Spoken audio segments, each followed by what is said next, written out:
And now the moment you've all been waiting for, the last speaker. It is such an honor that I, Natalie Jamerson, have the opportunity to conclude this beautiful commencement ceremony today. It struck me as odd that the title of this ceremony, commencement, is defined to be a beginning or a start. One could view that in many different ways. The start of summer, the start of the next stage in our lives, the start of seriously thinking about college, what have you. Yet I see these next few months and even years as simply the continuation of something great. The unfolding and development of the academic, social, and personal chapters in our lives. I see it as a time to take what we've absorbed here at our years spent at the Bush School and put it to use in the big world.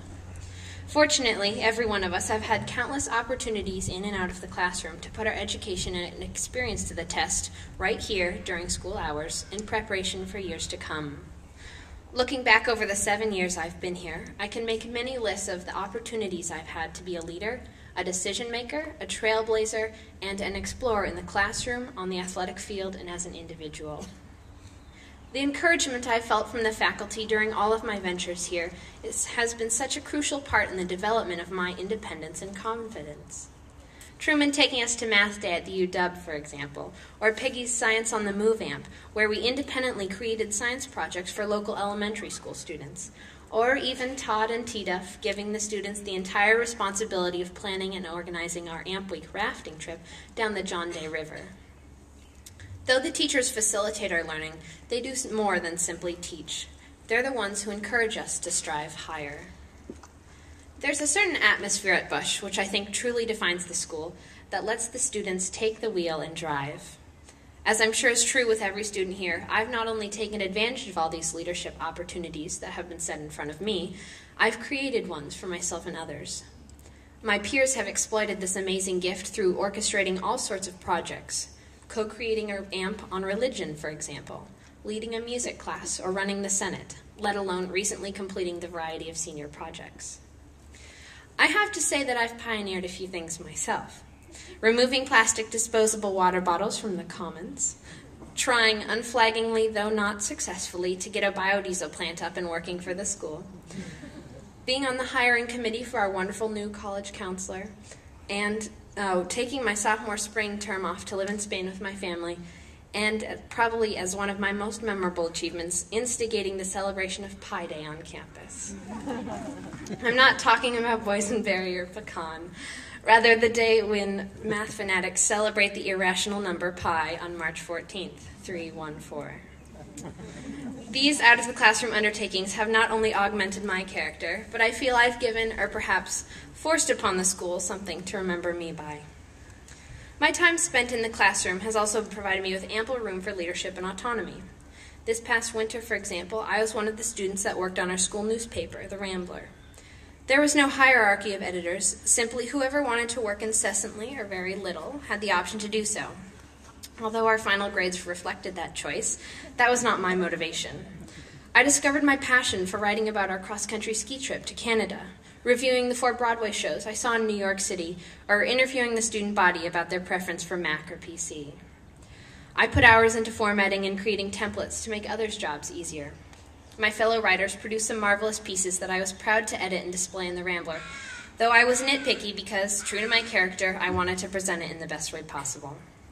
I had freedom in my writing, I expressed creativity in my designing and layout, and learned how to work with and organize my peers in an efficient, productive manner.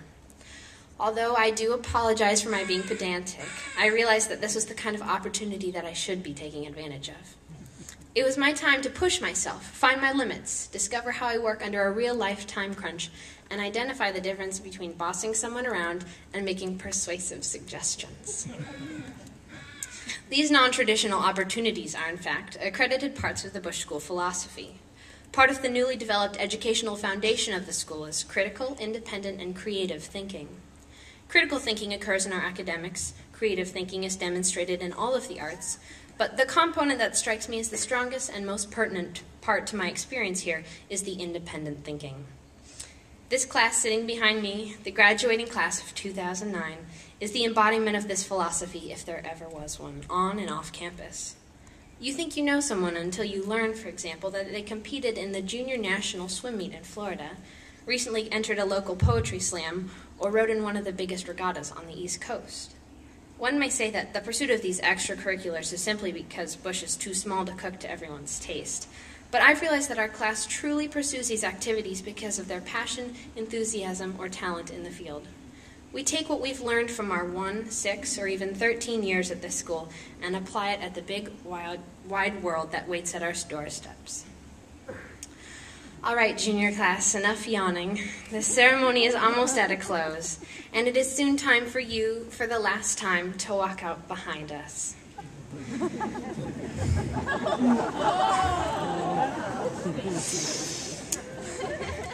Deep breath here. In a moment, you are all going to stand up, but my class is going to step down from this stage. Next year, we are going to be at the bottom of the ladder, a humble scattering of freshmen around the country. But next year, you, the class of 010, will be on top. To stay true to the theme of my speech, I invite you to find, or if necessary, create opportunities for yourselves to demonstrate leadership, independence, and confidence. The school has already been blessed with many examples of your autonomy and creativity, and I expect you only to rise higher in your accomplishments in the year to come. But now enough about the juniors. They'll take it all in stride when the time is right. The 50 students sitting so patiently behind me are ready to get out there and live. We're ready to take our education into the world and use it, wear it on our sleeves, and proudly declare, I graduated from the Bush School, class of 2009. We'll now throw our caps in the air, march out of here with our heads held high, and ask you to join us for a reception in the outer courtyard. Mom, Dana, Frank, Mag, Jack, classmates, friends, from the most sincere spot in my heart, I thank you. And as a final hurrah, I'd like to ask my class a question. Oh, what? Oh, no! Woo!